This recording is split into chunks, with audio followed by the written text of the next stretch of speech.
भगवान श्री कृष्ण जी के अनन्य भक्तों को अनंत सादर प्रणाम।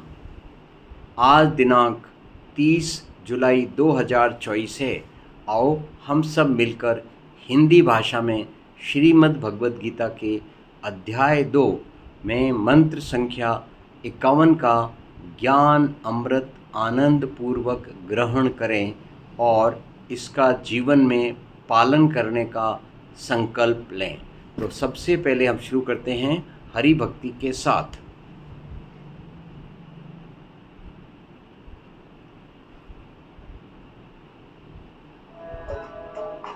ओम नमो भगवते वासुदेवाय नमः।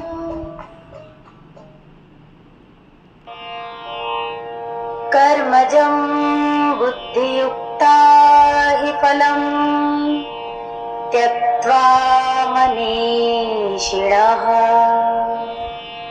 जन्मबन्धविनिर्मुक्ताः पदं गच्छन्त्यनामयम्। सेड कर्मजं बुद्धियुक्ता हि फलं त्यक्त्वा मनीषिणः जन्म बंध विनिर्मुक्ताः पदं गच्छन्ति अनामयम्। Let's see its Hindi meaning. संबुद्धि ज्ञानी जन कर्म फलों को त्याग कर जन्म मृत्यु के बंधन से मुक्त होकर परम पद को प्राप्त करते हैं। आओ हम इसे इस प्रकार समझें। सनातन धर्म का आधार है प्रकृति। प्रकृति के 3 गुणों के वश में हम सब हैं और हम उसी प्रकार से कार्य करते हैं। तो जब सब में है तो फिर पशु पक्षी वनस्पति पृथ्वी जल अग्नि वायु और आकाश ये भी इसी से ही प्रभावित हैं और इसी के अनुसार ही कर्म करते हैं। तो फिर उनसे हम क्यों नहीं अपनी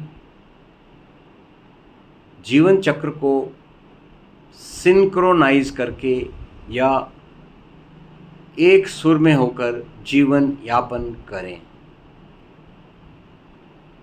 क्या पेड़ फल इसलिए लगाता है कि उसको फल की आशा है कि उसे कुछ लाभ मिलेगा? क्या गाय दूध इसीलिए देती है कि वो दूध से उससे कुछ मिल जाएगा? मात्र हम मनुष्य ही इस प्रकार की भावना रखते हैं कि हमें कुछ मिलेगा। जो समबुद्धि व्यक्ति हैं जिनको कर्म जम बुद्धि युक्ता ही कहा गया है वो इस प्रकार के फलों की आशा त्याग देते हैं, जिससे क्या होता है कि वो जन्म और मृत्यु के बंधन से मुक्त होकर के और परम पद को प्राप्त होते हैं। आइए इसको हम विस्तार से हिंदी में फिर से समझें। श्री कृष्ण बताते हैं कि इस बुद्धि योग में स्थित जितने भी ज्ञानी जन हैं वो अपने कर्म फलों को त्याग देते हैं, जिससे वो सभी जन्म मृत्यु के बंधन से मुक्त हो जाते हैं। वो सभी भगवत प्राप्ति करते हैं। कर्म फल हमेशा से चिंता का कारण है, पर जिसने इसके प्रति मोह को त्याग दिया तो उसके लिए भला कैसा दुख और कैसी चिंता। उसकी स्थिति मुक्त हो जाती है। भगवान कृष्ण के प्रति भक्ति भाव बढ़ाकर और उनके इस बहुमूल्य ज्ञान का फायदा उठाकर भला कौन है जो मुक्त नहीं हो सकता? आइए हम इसी बात को संगीत की भाषा में समझें।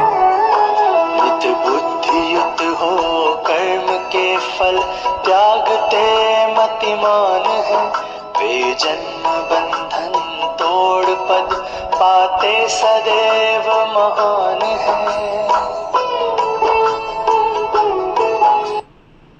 हम इसको यूँ समझ सकते हैं कि सनातन धर्म में प्रत्येक प्राणी मात्र का परम कर्तव्य है निष्काम कर्म।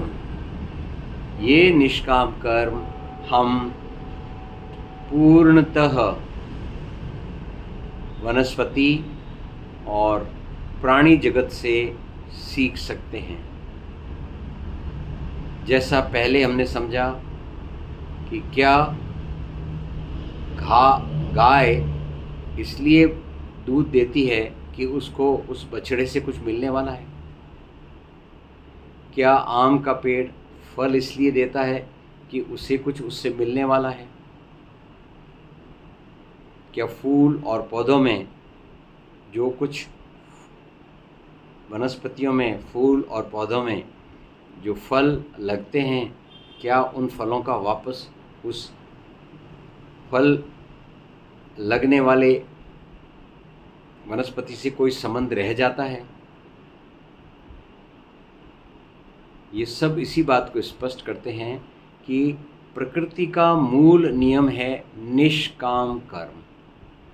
आओ हम भी अपने जीवन में निष्काम कर्म का पालन करें और पूर्ण आहुति के साथ यह प्रकरण पूरा करें।